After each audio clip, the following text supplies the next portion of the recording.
You see, corporate entertainment had become tired and boring. And then we step back and let him have it. The Phantom of the Opera is there inside your mind. And then walk away. I'm a passionate and driven communicator. My story is about how we took an idea and literally revolutionized the events industry. A friend and I, we had an idea for a fun operatic corporate entertainment concept. And we turned that idea into the Three Waiters, a business that has entertained nearly 3 million people, and it became the most successful corporate entertainment act in the world. What is it about Nessun Dorma? I'll tell you. It's the closest piece of music man has ever come up with which parallels the act of lovemaking. Well, for one thing, it only takes about 2.5 minutes. Obviously, serious opera buffs get it, but then you also get footy fans and Broken Hill come up to you saying, mate, I bloody hate opera, but geez, I loved your show. Now, my business partner and I, we didn't know it at the time, but this was going to become something much more than just entertainment. Ready for this? Do you think you boys could do your Three Waiters show for the Three Tenors?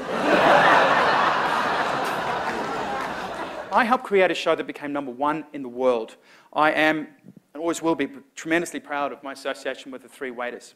But you know what? I never stopped being a rock and roller at heart, and a few years ago, I felt the need to move on. In May of last year, I actually sold my complete shareholding in all 3 companies. So I am now no longer affiliated with the show at all.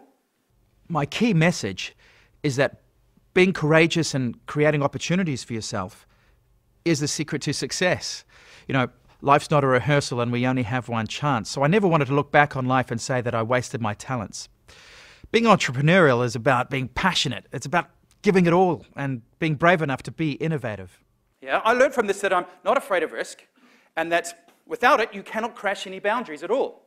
With risk comes adventure and excitement. And those are things I found that I thrived on, and that really drove me. I had a major dilemma, because I'd gone ahead in early 1999 and secured the New Zealand theatrical rights to a show called Looking Through a Glass Onion, which is an evening with John Lennon, words and music. So the monumental mythbuster I learned from this is that you do not need to have a university degree or have years' experience in these kinds of things to pull something like this off.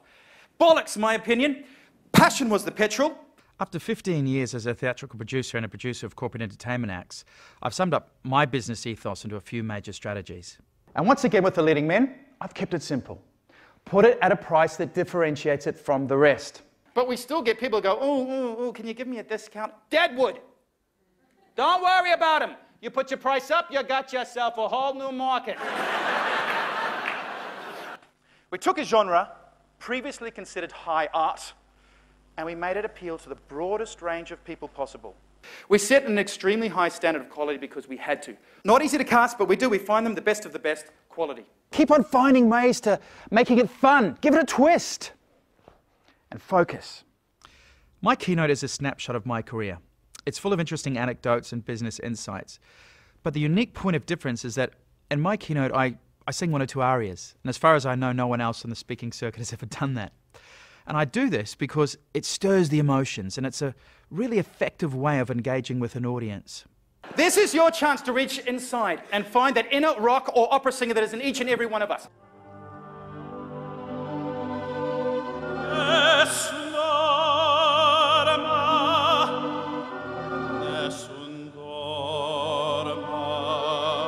Sensational session. Building a global business from a simple idea was tremendous. And the whole crowd was standing up and singing along. It was very, very good. He was fabulous. He was very, very good, very inspiring. Great story. Darryl's story is one which is unique and does touch our hearts and also our minds.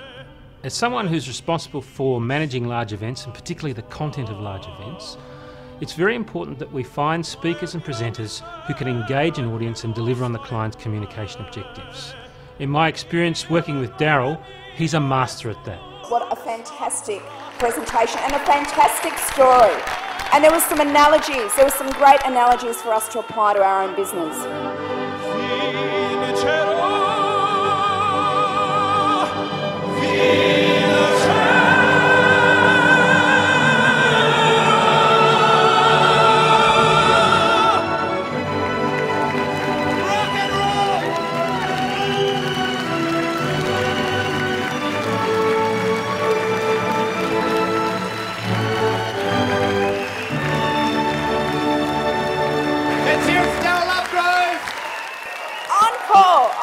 more! Woo! More! We want more!